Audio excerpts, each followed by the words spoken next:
பிரிச்சுக்கிட்டு போய்கிட்டு இருக்குங்க. பட்டுக்கோட்டையிலேருந்து தஞ்சாவூர் வழியா கும்பகோணம் வரைக்கும் போகக்கூடிய மீரா பிரைவேட் பஸ் தான் இப்போ நீங்கள் பார்த்துட்டு இருக்கீங்க. இந்த லைனில் முக்கியமாக Kumbakonam to Thanjavur, Thanjavur to Pattukkottai, Thanjavur to Orathanadu, Thanjavur to Peravurani, Thanjavur to Muthupettai, Thanjavur to திருவாரூர்னு சொல்லிட்டு இந்த டெல்டா மாவட்டங்களில் தஞ்சாவூர்லேருந்து பல்வேறு ஊர்களுக்கு வந்து பார்த்தீங்கன்னா ப்ரைவேட் பஸ் போகும். அந்த ப்ரைவேட் பஸ்ஸு அதுவும் அந்த ஹைவேஸில் போகிறப்ப பயங்கரமாக இருக்குங்க. ஸோ கவர்மெண்ட் பஸ்ஸுமே சூப்பராக இருக்கும். பட் ஆனால் சில ப்ரைவேட் பஸ்ஸஸ் வந்து கொஞ்சம் ஃபாஸ்ட்டாக போவாங்க. ஸோ அதை பார்க்குறதுக்கு ரொம்ப சூப்பராக இருக்கும். பட் ஆனால் சேஃப்டி ரொம்ப ரொம்ப முக்கியம். இப்போ கூட பாருங்கள், ஒரு லாரி அப்படியே ஓவர்டேக் பண்ணி புழுதி பறக்க இந்த மீரா பஸ் போய்கிட்டு இருக்கு.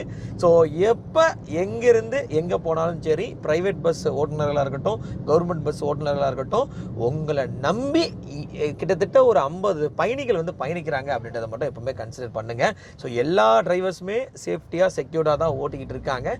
ஒரு சில டிரைவர்ஸ் வந்து கொஞ்சம் ஹார்ஸாக ட்ரைவ் பண்ணுவாங்க. ஸோ அது மட்டும் கவனம் தேவை. இப்போ இந்த மீரா பஸ் ரொம்ப சூப்பராக இங்கே போய்கிட்டு இருக்கு. அவங்க நார்மலான ஸ்பீடில் தான் இப்போ போய்கிட்டு இருக்காங்க. ஸோ நீங்கள் இந்த மாதிரி இருக்கக்கூடிய ட்ராக்ல ட்ராவல் பண்ணும்போது பிரைவேட் பஸ்ஸோட எக்ஸ்பீரியன்ஸ் எப்படி இருக்கும் அப்படின்றத கமெண்ட் பண்ணுங்கள். Bye, take care, love you all. Karthik தமிழன்.